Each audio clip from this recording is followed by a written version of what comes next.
नमस्कार, जोहार भारत मित्र देख रहे हैं आप। मेरा नाम अभिषेक भारती है। आजमाया हुआ नुस्खा फिर से शुरू कर रही है। कौन सा नुस्खा? आपकी योजना, आपकी सरकार, आपके द्वार। झारखंड के हर गांव, हर प्रखंड तक इस बार सरकार का पहुंचने का प्लान है। और अपडेट ये है कि इस बार तो खुद हेमंत सोरेन 400 से ज्यादा गांवों का दौरा करेंगे इस योजना के तहत। जो खबर आ रही है कि मतलब ज्यादा से ज्यादा गांवों तक खुद मुख्यमंत्री पहुंचे। कुछ हजार गांव का लक्ष्य हाँ, रखा गया है। तो मतलब 2029 से पहले मुख्यमंत्री हेमंत सोरेन का एक प्लान है कि झारखंड के हर गांव में एक बार वो दस्तक दे दे।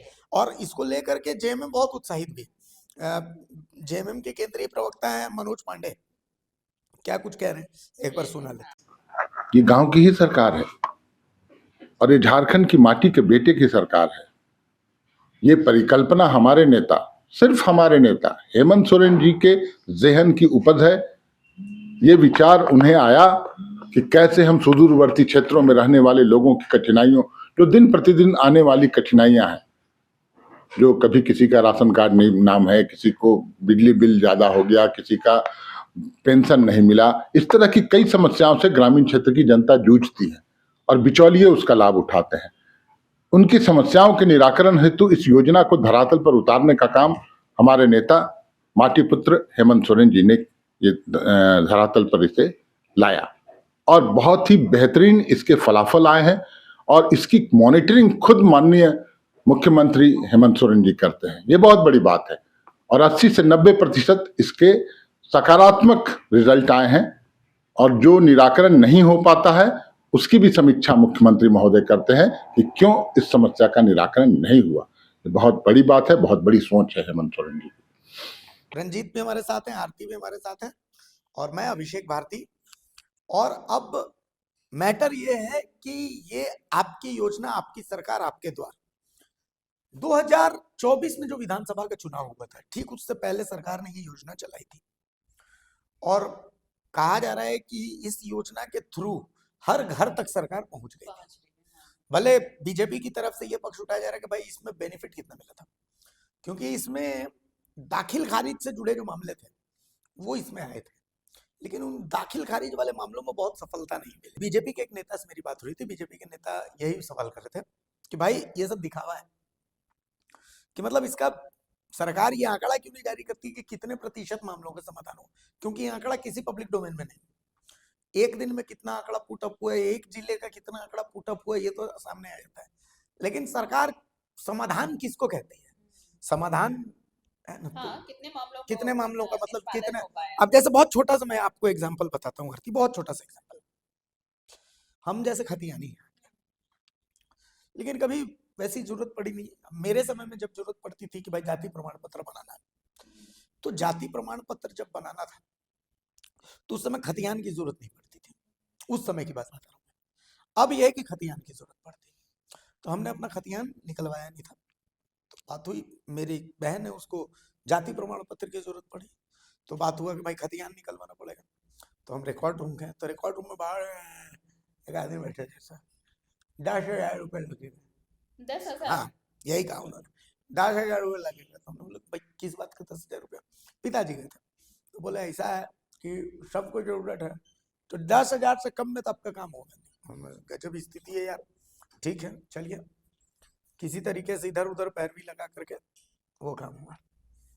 फिर अंचल कार्यालय, अंचल कार्यालय बोला कि आपका जब नंबर आएगा तब देखा जाएगा। फिर वहां पैसा देना पड़ा जाति प्रमाण पत्र के लिए। वहां से निकलवा करके फिर रांची में दिया गया, तो रांची में बोला गया कि एसडीओ के पास अब बहुत सारा पेंडिंग है, तो आपका जब नंबर आएगा उसी समय आपका हो सकेगा। फिर याद कीजिए, हमने बात करी, फिर हमने इधर उधर अपने पैरवी लगाई, तब जाकर तो चलिए हमारी थोड़ी पैरवी है, जान पहचान है, तो वो बन गया। आम लोगों के लिए क्या स्थिति होती होगी आप सोच लीजिए। तो इस बार के आपकी सरकार, आपके द्वारा, आपकी योजना, जो भी कार्यक्रम है, उस कार्यक्रम में अब सवाल है कि मान लिया कि जैसे एकदम रिमोट इलाके में किसी को जाति प्रमाण पत्र बनवाना, दौड़ते दौड़ते उसकी उम्र निकल जाएगी, उसको आय प्रमाण पत्र बनवाना है, अंचल कार्यालय में सीओ आ रहे हैं, नहीं आ रहे हैं, पेंडिंग है मामला, कुछ नहीं। यहां तक कि अब तो स्थिति ऐसा है कि अंचल कार्यालयों में आपको बैठने के लिए कुर्सी तक नहीं पूछते। आपको अगर देख लिया कि ग्रामीण है, भाग आ गया, अंदर कैसे घुस गया तुम, ये रवैया है। तो इस योजना योजना नो डाउट बहुत खूबसूरत है कि भाई सीईओ वीडियो आपके दरवाजे तक पहुंच रहे हैं आपके, लेकिन सवाल है कि इसका फायदा क्या लोगों को मिल रहा है, मिलेगा? इसको उस समय से देखा जाना चाहिए। मुझे लगता है कि उन बीजेपी के कार्यकाल की अगर बात ना करें तो शायद ये डिस्कशन अधूरा रह जाएगा। ये सरकार आपके दरवाजे तक कैसे पहुंच रही है, इस योजना की शुरुआत रघुवर दास ने की जब वो मुख्यमंत्री थे तो, और वो उनकी बहुत महत्वाकांक्षी योजना थी। उनका मकसद था कि किसी भी तरह जो लोग अंचल कार्यालय तक आते हैं उनका काम नहीं हो पाता, दूर दराज से लोग पहुंच रहे हैं, तो ये समस्याएं दूर हो और खुद अधिकारी उनके घर तक पहुंचे और इन समस्याओं का निपटारा हो सके। और आप इसी से अंदाजा लगाइए कि उन्हें कहा भी जाता था कि अधिकारियों के लिए वो ऐसा था कि अगर उन्हें कहा जाता है कि ब्यूरोक्रेसी को वो अपने हाथ में रखते थे। वो कभी भी अगर उन्हें कोई काम कराना है तो वो करा लेते थे, क्योंकि उन्हें पता था कि अधिकारियों को कैसे इस्तेमाल करना है। तो वो चीजें वहां से शुरू हुई, तो ये पब्लिक के इंटरेस्ट में था, पब्लिक के हक में था। उस चीज को थोड़ा सा फेरबदल किया इस योजना के नाम में, हेमंत सरकार ने भी इसे आगे बढ़ाया और ये वाकई इतनी अच्छी योजना है कि बहुत ऐसे ग्रामीण इलाके हैं जहाँ के लोग इस दफ्तर तक नहीं पहुंच पाते, चाहे वो समाहरणालय कह ले, चाहे वो अंचल कार्यालय कह ले, नहीं पहुंच पाते हैं। तो ऐसे में जब डीसी, सीईओ, बीडीओ जब गांव में कैंप लगाते हैं और लोगों के मामले का निष्पादन करते हैं तो एक उम्मीद जगती है, एक मजबूती आती है, लोकतंत्र की मजबूती होती है ये।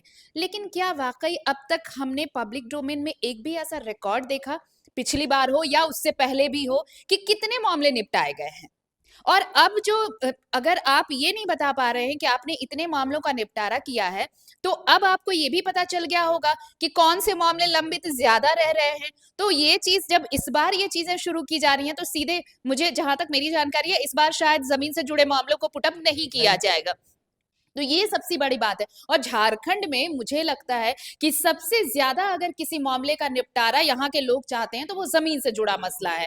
और अगर सरकार आपके द्वार पहुंच रही है और अगर आपके इन्हीं मसलों का निपटारा नहीं होगा तो फिर आप कौन से मसलों का निपटारा करने वाले, किन मामलों का निष्पादन करने वाले हैं? सरकार आप हाँ दे नहीं पाएंगे। बिल्कुल ई हाँ, कल्याण देखिए, इसमें क्या है, जमीन के मामलों को आप इसमें पुटअप कर नहीं नहीं रहे हैं। हाँ, ई कल्याण छात्रवृत्ति आपके पास फंड नहीं है फंड कि आप नहीं दे है पाइएगा। हाँ, लोग जो है अंचल कार्यालय क्यों घूमते हैं या प्रखंड हाँ, कार्यालय क्यों हाँ, घूमते हैं? हाँ, उनको या तो पेंशन चाहिए होती है, तो बिल्कुल पेंशन के हाँ। लिए आप फॉर्म तो भरवाइएगा यहाँ पर, ठीक है, आपने फॉर्म, लेकिन उनकी पेंशन चालू हुई कि नहीं हुई ये कैसे आप नहीं पता तो करेंगे? विधवा पेंशन अभी भी लंबित है, विधवा पेंशन अभी भी लंबित है। कई जगहों से ऐसे मामले सामने आ रहे हैं। अगर उन चीजों का निपटारा, अगर आप ऑन स्पॉट निपटारे के लिए ही ये योजना सरकार लेकर आई है, अगर नहीं हो पा रहा है तो फिर ऐसी योजना का लाभ क्या है? सिर्फ इसलिए क्योंकि हेमंत सोरेन चाहते हैं कि वो लोगों के पास जाए, लोगों से कनेक्ट करे। तो कनेक्शन का मतलब सिर्फ ये नहीं होता है कि आपका चेहरा लोग देखे, कनेक्शन का मतलब ये भी होगा कि पब्लिक को इससे क्या फायदा मिल रहा है, क्या वाकई जनता को इस योजना से फायदा हुआ है। तो अब आपने जिन मुद्दों को छांट दिया है और जो मुद्दे पहले से लंबित पड़े हैं, अगर उसी पे एक्शन नहीं हो रहा तो बाकी मुद्दों का क्या कहना है? देखिए, सरकार कोई भी कार्यक्रम कर रही है, अगर उसके केंद्र बिंदु में जो समाज का सबसे कमजोर और निचला तबका रहेगा, उसको ध्यान में रखते हुए बनाए ये कार्यक्रम, तो कार्यक्रम सफल होगा। लेकिन कार्यक्रम अगर आप सिर्फ एक इवेंट के तौर पर उसको बनाइएगा कि एक प्रोजेक्ट इवेंट के लिए और पब्लिसिटी के लिए बनाइएगा, तो आप उसके जन समस्याओं का समाधान उसमें नहीं कर पाइएगा। जैसे आरती ने बताया कि जमीन का तो मामला सबसे बड़ा है, सबसे पहले तो उसी को करना चाहिए था, उसको आपने इसमें रखा नहीं है। और पहले जितने आवेदन गए हैं, तो अगर जिनका निष्पादन हुआ है तो वो भी बताना चाहिए किसका हुआ है, और किसी का नहीं हुआ तो क्यों नहीं हुआ है। हकीकत क्या है कि सरकार इसके द्वारा अपना कार्यक्रम तो पब्लिसिटी करेगी, लेकिन जो अंचल कार्यालय है या प्रखंड कार्यालय जो है, वो भ्रष्टाचार का पूरा अड्डा है। वहाँ बिना पैसे दिए हुए कोई भी काम वहाँ होता नहीं है। और और एक साल में अगर देखिए तो हमेशा निचले तबके का जो कर्मचारी है वहाँ का, कोई 5,000 रुपया लेते गिरफ्तार, कहीं 10,000 रुपया लेते गिरफ्तार, राज्य भर के अंचल कार्यालय से हमेशा आता है। हाँ, हमेशा आता है। तो अगर आप ये कह दें कि प्रखंड कार्यालय में, अंचल कार्यालय में सीईओ बीडीओ जो शीर्षस्थ अधिकारी होता है, क्या किसी कार्यालय में संभव है? यहाँ आप अभिषेक, आपके अगर आप नहीं चाहिएगा तो क्या संभव है कि नीचे का कोई आदमी 1 रुपया किसी से ले पाए? आप अगर रोजगार सेवक पकड़ा गया, जमीन का कर्मचारी अगर 5,000 रुपये लेते पकड़ा गया और उसको पकड़ के अपना काम खत्म कर दिए, तो ये संभव ही नहीं है कि जब तक उच्च अधिकारियों की मिली भगत उसमें नहीं हो तब तक वो नीचे जनता से, गरीब लोगों से कोई पैसा 1 रुपया तक ले सके। तो मतलब अगर वो पैसा ले रहा है तो उसको एक हिस्सा ऊपर तक वो पहुंचाता है, भले पकड़ा तो वो सीधे जो ऊपर का अधिकारी है डायरेक्टली नहीं लेता है पैसा, इसलिए कभी वो पकड़ में भी नहीं आता है। और दूसरी बात है कि आप, हाँ, आप बीडीओ सीओ के कार्यालय में चले जाइए, किसी एकाएक अगर चले जाइए, तो वहाँ जो लाइजनर और जो जो लोग रहते हैं ना, जो वहाँ काम करने वाले, वो उसके सामने टेबल पे बैठे रहते हैं। आम आदमी अगर काम करने के लिए जा रहा है तो उसको उसको ऑफिस में मिलने के लिए उसको सोचना पड़ेगा। लेकिन इस तरह के जो लोग हैं, जो ब्रोकर हैं, वो जब चाह रहे हैं तो साथ में घूम रहे हैं, वीडियो सीओ के साथ घूम रहे हैं, उसके कार्यालय में बैठे हुए हैं, सारा डील कर रहे हैं।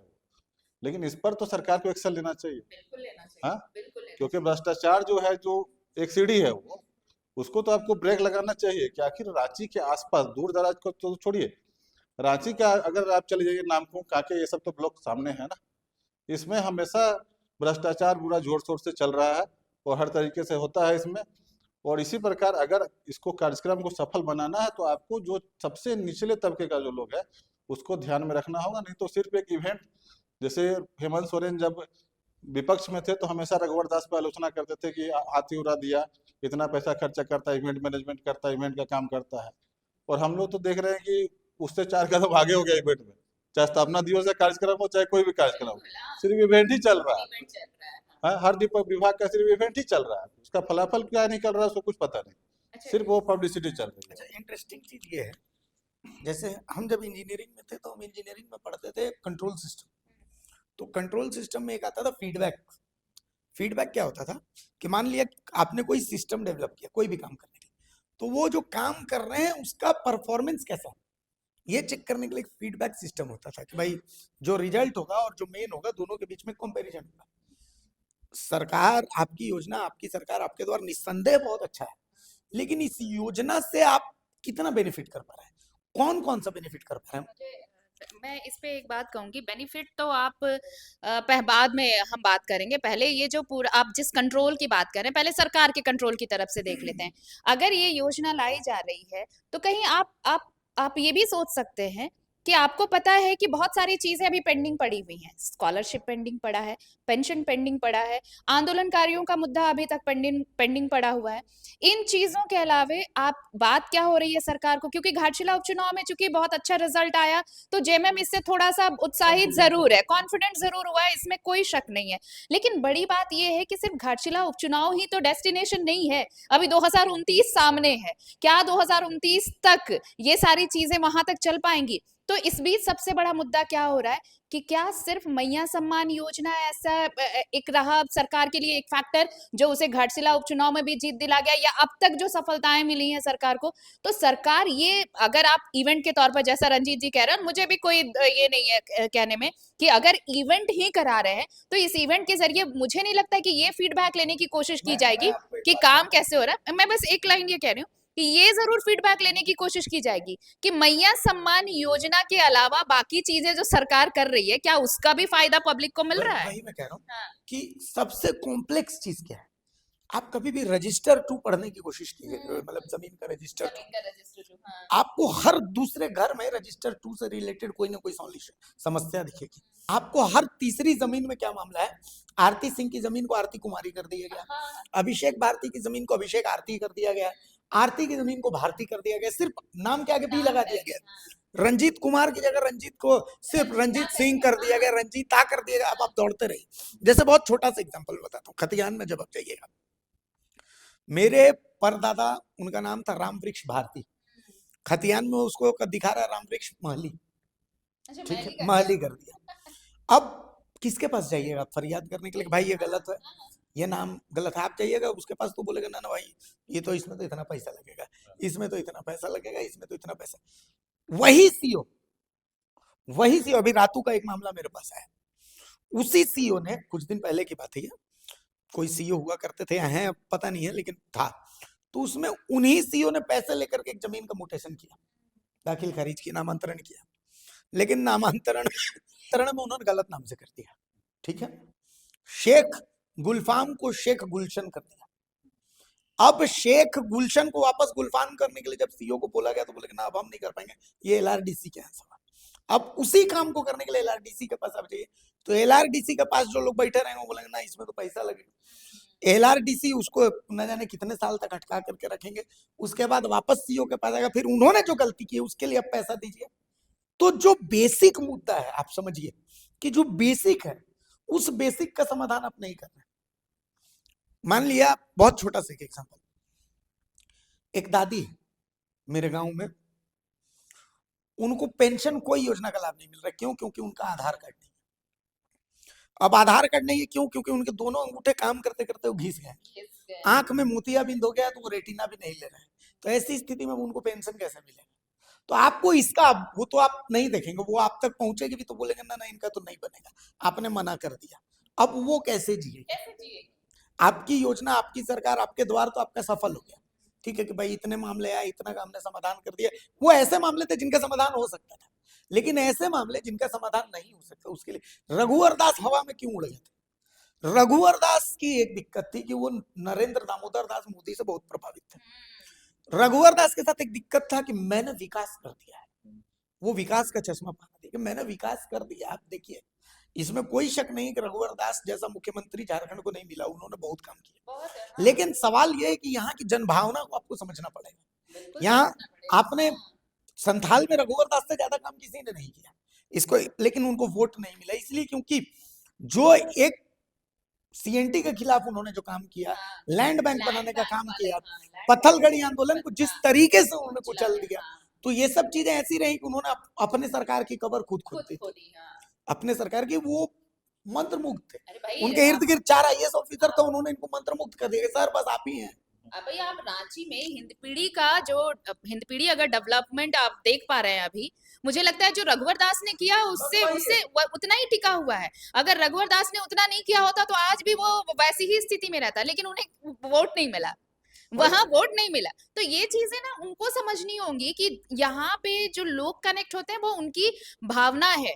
अगर आप उनकी भावनाओं से कनेक्ट नहीं कर पाए तो फिर आप नहीं कर पाएंगे। आप संतालियों को, आदिवासियों को अगर दरकिनार कर सोचेंगे कि आप सत्ता में आ जाएंगे और आप विकास का ढोल पीटेंगे, तो ये झारखंड में तो कतई और एक और रघुवर सरकार की खासियत ये थी कि उनके कार्यकाल में भ्रष्टाचार बड़े पैमाने पर हुआ, निचले पैमाने पर भ्रष्टाचार उन्होंने उसको रोक दिया। मतलब अंचल कार्यालय का भ्रष्टाचार जो है, तो लैंड बैंक बना करके वो बड़ा भ्रष्टाचार उन्होंने कर दिया, छोटा भ्रष्टाचार पर उन्होंने लगाम लगा दिया। अच्छा, अभी क्या है, नैरेटिव क्या है कि मतलब आप सोच लीजिए कैसा नैरेटिव सेट किया जा रहा है।